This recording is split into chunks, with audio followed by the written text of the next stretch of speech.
नमस्ते। आज हमारे पास ना एक स्वास्थ्य और चिकित्सा प्रशिक्षण कार्यक्रम की जानकारी है। एक जानकारी पत्र जैसा लगता है। हाँ। और हमारा मकसद है ये समझना कि इस मल्टी डायमेंशनल ट्रेनिंग में आखिर है क्या। क्योंकि इसमें बॉडी कॉम्पोजिशन एनालिसिस से लेकर बिना एलोपैथी के मधुमेह प्रबंधन और लैब रिपोर्ट समझने तक मतलब काफी कुछ है। हाँ, काफी चीजें कवर हो रही हैं इसमें। इसमें कई अलग अलग तकनीकें और ज्ञान के क्षेत्र शामिल दिखते हैं, जैसे बॉडी कॉम्पोजिशन मॉनिटर मतलब BCM और एक्यूलाइफ मशीन और पारंपरिक तरीके भी। हाँ, मिला जुला सा लग रहा है। तो चलिए शुरू करते हैं। सबसे पहले ये BCM ट्रेनिंग का जिक्र है, जिसमें होल बॉडी वाइब्रेशन WBV का भी जिक्र है। ये क्या चीज है? हाँ, तो BCM जो है वो एक तरह से शरीर के अंदर की बनावट को मापता है। और ये होल बॉडी वाइब्रेशन ये क्या है? वो थोड़ी अलग तकनीक है। उसमें एक वाइब्रेटिंग प्लेटफॉर्म होता है। उस पर खड़े होने से शरीर की मांसपेशियों में तेजी से कॉन्ट्रैक्शन रिलैक्सेशन होता है। तो वो कुछ हद तक कसरत जैसा असर डाल सकता है। जानकारी पत्र में यही लिखा है कि इनका उपयोग वजन घटाने, हड्डियों की सेहत और मांसपेशियों को सहारा देने में हो सकता है। वाइब्रेशन थेरेपी का यही मतलब है। समझ गया। शरीर की बनावट समझने के बाद इसमें एक और मशीन का जिक्र है, एक्यूलाइफ। ये एक्यूलाइफ मशीन बूट कैंप क्या है? एक्यूलाइफ ये एक इलेक्ट्रो एक्यूपंक्चर डायग्नोस्टिक मशीन जैसी लग रही है। Electro acupuncture? हाँ, मतलब जैसे पारंपरिक एक्यूपंक्चर में सुइयां इस्तेमाल होती हैं, शायद यहाँ बिजली के हल्के सिग्नल्स का इस्तेमाल होता है निदान के लिए। अच्छा। ट्रेनिंग में सिखाया जाता है कि मशीन कैसे चलाएं, हाथ पर बने पॉइंट्स का चार्ट, हैंड चार्ट कैसे पढ़ें, उससे बीमारी का अंदाजा कैसे लगाएं और फिर उन पॉइंट्स का इलाज कैसे करें। यानी टेक्नोलॉजी से बॉडी के सिग्नल पढ़ना। इसका फायदा क्या बताया गया? उसका महत्व बताया गया है दर्द कम करने में, अंदरूनी अंगों की फंक्शनिंग को जांचने में और शरीर की जो एनर्जी है उसे बैलेंस करने में। तो ये एक कोशिश है पारंपरिक चीनी चिकित्सा के सिद्धांतों को टेक्नोलॉजी से जोड़ने की। और फिर आता है एक ऐसा सेक्शन जो शायद बहुत से लोगों को खींचेगा, बिना एलोपैथी के मधुमेह का प्रबंधन। ये तो काफी बड़ा दावा लगता है। बिल्कुल हाँ, ये ध्यान खींचने वाला पॉइंट है। इसमें आयुर्वेदिक और जो प्राकृतिक तरीके हैं उन पर जोर दिया गया है। अच्छा।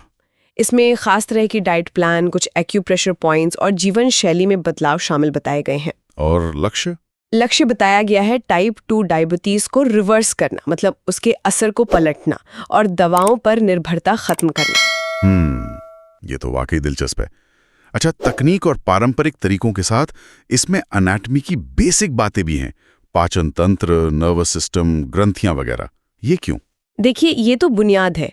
अगर यही नहीं पता कि कौन सा अंग क्या काम करता है, कहाँ है, तो फिर निदान या इलाज सही कैसे होगा? सही बात है। किस लक्षण का संबंध किस अंग से है, ये समझने के लिए शरीर कैसे काम करता है, इसका ज्ञान तो जरूरी है। और ये बात पत्रक में भी लिखी है। और आखिर में लैब रिपोर्ट समझना। LFT, KFT, lipid profile, HbA1c, thyroid, ये तो बहुत कॉमन टेस्ट है। हाँ, कॉमन है, पर इनको ठीक से समझना, इंटरप्रेट करना सबके बस की बात नहीं होती। अच्छा। रिपोर्ट में जो नंबर है उनका क्या मतलब है, कौन सा पैरामीटर क्या बता रहा है, ये जानना मरीज को सही सलाह देने और सही इलाज तय करने के लिए बहुत जरूरी है।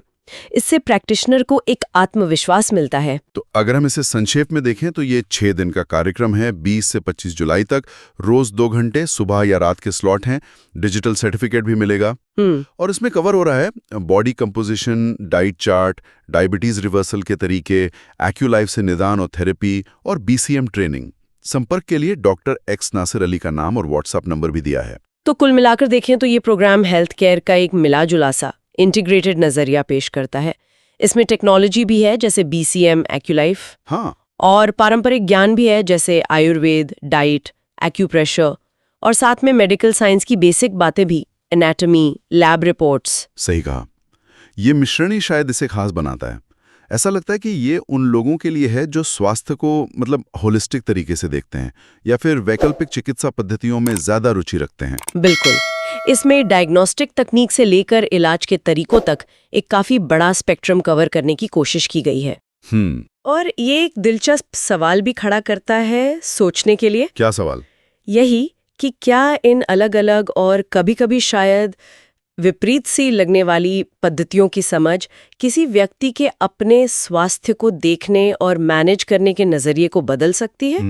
मतलब भले ही वो इसे प्रोफेशनली ना अपनाए, पर क्या ये ज्ञान पर्सनल हेल्थ मैनेजमेंट में कोई फर्क ला सकता है? ये सोचने वाली बात है।